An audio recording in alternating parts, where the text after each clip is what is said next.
Hello guys, this is Jitendra Pal. Today I am going to share my experience of CPT and DV of SSC CGL 2019. मेरा CPT and DV Delhi में था because मैंने form जो है NR reason से fill किया था। चलिए अपना शेयर करता हूँ एक्सपीरियंस। अच्छा, एक्सपीरियंस शेयर करने से पहले अपना ब्रीफ इंट्रो दे देता हूँ आपको। This is brief introduction about me. Currently I am working as TA income tax department Bhopal through CGL 2017 and through CGL 18 I got selected for Central Excise Inspector, जिसके zonal allocation में मुझे Chandigarh zone allot हुआ है recently. Hopefully इसकी joining 1 से 2 महीने में शायद हो जाए, बट मैक्स टू मैक्स मैं मान के चल रहा हूँ कि 3 मंथ्स के अंदर इसकी ज्वाइनिंग हो जाएगी। Before that I was junior engineer at Indian railways for the period of 5 years. उसमें मेरा सिलेक्शन RRB JE 2014 वाले बैच से हुआ था। RRB चंडीगढ़ से मैंने बेसिकली फॉर्म फिल किया था, जिससे मुझे दिल्ली डिवीज़न अलॉट हुआ था। एक चीज़ और मैं यहाँ पे क्लियर कर दूँ, मैं 2014 वाले बैच का ही बीटेक पास आउट हूँ। अच्छा, इस ब्रीफ इंट्रो के पीछे एक्चुअली मेरी एक बहुत लंबी स्टोरी है, उसको मैं कभी बाद में डिस्कस करूँगा। चलिए अभी डिस्कस करते हैं मैं अपना CPT एंड DV का एक्सपीरियंस। दोस्तों, मेरा CPT 16 सितंबर को था और मेरा सेंटर था इंद्रप्रस्थ पब्लिक स्कूल। ये रिठाला मेट्रो स्टेशन के पास था और मैं कह सकता हूँ कि उससे लगभग 5 से 5.5 किलोमीटर दूर की डिस्टेंस पे था। अच्छा, उस दिन मेरे साथ एक इंसिडेंस ऐसा हुआ था कि मैं रिपोर्टिंग टाइम क्लोज़ होने के जस्ट 5 मिनट पहले पहुँचा था। पूरे रास्ते में मैं गॉड से यही प्रे कर रहा था कि गॉड इस बार मुझे बचा लो बस, क्योंकि अगर इस बार मिस होता ना तो जो भी CGL 19 की सारी जर्नी थी सब पानी में चली जाती। अच्छा, CPT में क्या होता है, 3 मॉड्यूल्स होते हैं। इसमें पहला मॉड्यूल टेस्ट होता है, डाटा एंट्री स्पीड टेस्ट। उसमें क्या होता है, 2000 की डिप्रेशंस रहते हैं जिसको 15 मिनट में टाइप करके देना होता है। स्क्रीन पे ही एक्चुअली कंटेंट प्रोवाइड करते हैं वो आजकल, पहले तो पेपर्स पे आता था। तो ऑन एन एवरेज अगर इसको देखा जाए तो हमें 25 से 27 वर्ड्स पर मिनट की स्पीड चाहिए होती है। उसके बाद एक PPT स्लाइड बनानी होती है जिसको 15 मिनट में कंप्लीट करके देना होता है as per the instructions provided on the paper. और ये कंप्लीट होने के बाद एक एक्सेल सीट कंप्लीट करनी होती है विद द इंस्ट्रक्शंस जो भी वो देते हैं। अच्छा, इस पूरे प्रोसेस को मैं एक बार सिंगल स्टेप में ब्रीफ कर देता हूँ। इसमें सबसे पहले क्या होता है, एक मॉक टेस्ट होता है जिसको हम ट्रायल टेस्ट भी बोलते हैं। 10 मिनट का ये ट्रायल टेस्ट होता है टाइपिंग का। उसके बाद एक 3 मिनट का ब्रेक होता है। उसके बाद ऑटोमेटिकली टेस्ट स्टार्ट हो जाता है जिसकी टाइमिंग होती है 15 मिनट। तो मैंने उस कंटेंट को बेसिकली 9 से 10 मिनट में टाइप कर दिया था और रिमेनिंग टाइम में मैंने उसको रिव्यू किया था, सो दैट कि कोई करेक्शन या कोई वर्ड वगैरह मेरे से मिस हुआ हो उसके लिए। टेस्ट कंप्लीट होने के बाद क्या है, वो 3 मिनट का ब्रेक देते हैं जिसमें एक क्या है, सेल्फ वेरिफिकेशन होता है। कोई क्वेश्चन वो स्क्रीन पे पुटअप करते हैं, उसको हमें आंसर करना होता है। इसको सबमिट करने के बाद क्या है, 15 मिनट के ब्रेक के बाद PPT स्लाइड बनानी होती है एक हमें, और एक पेपर दिया होता है जिस पर स्लाइड दी होती है। उसके कुछ इंस्ट्रक्शंस भी रहते हैं कि ये इंस्ट्रक्शंस फॉलो करते हुए आपको PPT स्लाइड कंप्लीट करनी है। अच्छा, PPT कंप्लीट होने के बाद एक 10 मिनट का ब्रेक मिलता है। उसके बाद एक्सेल टेस्ट स्टार्ट हो जाता है। एक्सेल टेस्ट में बेसिकली क्या होता है, वो एक पेपर पर कुछ इंस्ट्रक्शंस के साथ इनकम्प्लीट डाटा देते हैं टेबुलर फॉर्म में। हमें उसे कंप्लीट करके देना होता है as per the instructions given on the paper. और इंस्ट्रक्शंस क्या होते हैं, जैसे आपको पेपर साइज़ ये रखना है, फ़ॉन्ट ये रखना है, फ़ॉन्ट का साइज़ ये रखना है, एटसेट्रा एटसेट्रा। अच्छा, ये कंप्लीट होने के बाद एक 30 मिनट का ब्रेक कह सकते हो। उसमें क्या है, प्रिंटिंग प्रोसेस स्टार्ट हो जाता है। जो हमने PPT और एक्सेल बनाया है उसको हम लोग प्रिंट करते हैं।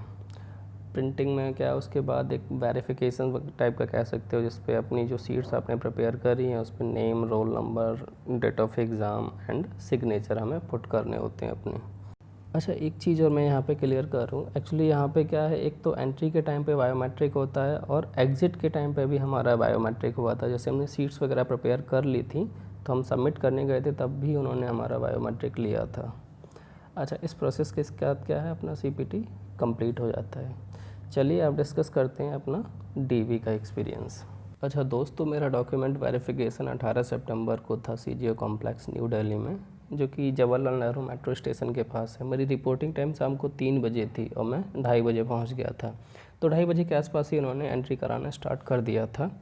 अच्छा, एंट्री के टाइम पे इन्होंने एक छोटा सा सीट दिया था जिस पे कुछ डिटेल्स फिल करनी थी हमें, जैसे नेम, रोल नंबर, आपकी डेट ऑफ बर्थ एज पर 10th सर्टिफिकेट, आपका ग्रेजुएशन की डेट, आई मीन जैसे लास्ट सेमेस्टर या लास्ट ईयर का आपका जो रिज़ल्ट है वो किस डेट को डिक्लेयर हुआ था, और कोई अगर साथ में सर्टिफिकेट है जैसे OBC, SC, ST, EWS या एक्स सर्विसमैन का, तो वो किस डेट को इसी हुआ है वो भी डेट उस पर मैंसन करनी थी, और इसके नीचे था सिग्नेचर अपना। तो इसको हम लोग लेके ऊपर 3rd फ्लोर पे चले जाते हैं, because document verification 3rd floor पर ही होता है CGO कॉम्प्लेक्स के। तो वहाँ पर जाने के बाद उन्होंने एक सेल्फ डिक्लेरेशन, उसमें बेसिक कुछ डिक्लेरेशंस रहते हैं, जैसे आप एग्ज़ाम की सारी एलिजिबिलिटी क्राइटेरिया फुलफ़िल कर रहे हो, आपको कभी किसी एग्ज़ाम वगैरह से कोई डिवार तो नहीं किया गया है, इस टाइप की डिक्लेरेशंस रहते हैं, वो हमें साइन करके देने रहते हैं। अच्छा, इसके बाद क्या है, वो हमें एक नॉर्मल एक फॉर्म देते हैं, उसमें अपना नेम, रोल नंबर एंड कुछ रहता है ना सैम्पल टाइप का कुछ टाइप लिख के देना रहता है बेसिकली हमें, कि ताकि आगे वेरिफिकेशन पर्पस से वो यूज़ होता है। उसमें क्या एक फ़ोटो पेस्ट करके लगा के उसको हमें जो डॉक्यूमेंट वेरीफाई कर रहा होता है उसके पास चले जाना होता है। अच्छा, डॉक्यूमेंट्स में क्या क्या रिक्वायर्ड होते हैं वो मैं आपको एक बार बता देता हूँ। सबसे पहले हमें पोस्ट प्रेफरेंस फॉर्म चाहिए होता है, उसके बाद 10th 12th की मार्कशीट एंड सर्टिफिकेट, ग्रेजुएशन की मार्कशीट एंड सर्टिफिकेट, अगर कोई आपके पास और सर्टिफिकेट है जैसे OBC, EWS, SC, ST या discharge certificate for ex service में, तो वो आपका लगेगा, और साथ में एक ID कार्ड की फ़ोटोकॉपी। और ये सारे चीज़ें आपको इसी ऑर्डर में लगा के इसका एक सेट देना होता है। जब आपको जैसे आपके कुछ ओरिजिनल डॉक्यूमेंट्स होंगे तो ओरिजिनल नहीं लगेंगे, उसका केवल फ़ोटोकॉपी लगेगा एक सेट। इसके बाद वो क्या है, ऑनलाइन डाटा वेरिफिकेशन सीट दे देते हैं। ये सब करने के बाद उसमें क्या रहता है, बेसिक आपकी डिटेल्स रहती है, आपने कौन कौन सी पोस्ट प्रेफरेंस वहाँ पे फिल करी हैं, और आपका नॉर्मल एजुकेशनल डिटेल्स क्या है, और फाइनली रहता है कि आपका डॉक्यूमेंट वेरिफिकेशन का स्टेटस क्या है। जैसे मान के चलो आपका कोई सर्टिफिकेट इनकम्प्लीट है, मान के चलो जैसे 10th का है, ग्रेजुएशन का, तो वो आपको क्या है, या तो रिजेक्ट कर देंगे या प्रोविजनल दे देंगे या फिर क्लियर। तो रिजेक्ट उस केसेस में करते हैं जब आप एग्ज़ाम की कोई भी एलिजिबिलिटी क्राइटेरिया अगर आप फुलफ़िल नहीं कर रहे तो आपको स्टेटस में रिजेक्ट दे दिया जाएगा। प्रोविजनल तब देते हैं जैसे आपका कोई सर्टिफिकेट क्रूशियल डेट के बीच का नहीं है, उससे आगे पीछे का है, तो आपको प्रोविजनल दे के एक्सेप्ट कर लेते हैं। और क्लियर केसेस देते हैं उनके लिए जिनके डॉक्यूमेंट्स में कोई इशू वगैरह नहीं होता है। अच्छा, मेरे डॉक्यूमेंट वेरिफिकेशन का स्टेटस एक्चुअली मुझे क्लियर मिला था, बिकॉज़ मुझे मेरे डॉक्यूमेंट्स वगैरह ऑलमोस्ट सारे कंप्लीट ही थे, कोई इशू नहीं था किसी में भी। मेरा सर्टिफिकेट भी एक्चुअली क्रूशियल डेट का था, उन्होंने OBC की क्रूशियल डेट बेसिकली 25/11/2019 से पहले, और कह सकते हो कि इससे 3 साल पहले तक का वो लोग एक्सेप्ट कर रहे थे। अगर इससे बाद का या उससे 3 साल पहले का है तो उसको प्रोविजनल दे के एक्सेप्ट कर ले रहे हैं। तो ये मेरा एक्सपीरियंस था दोस्तों DV का। आप बताना कि कैसा लगा। Thank you for watching.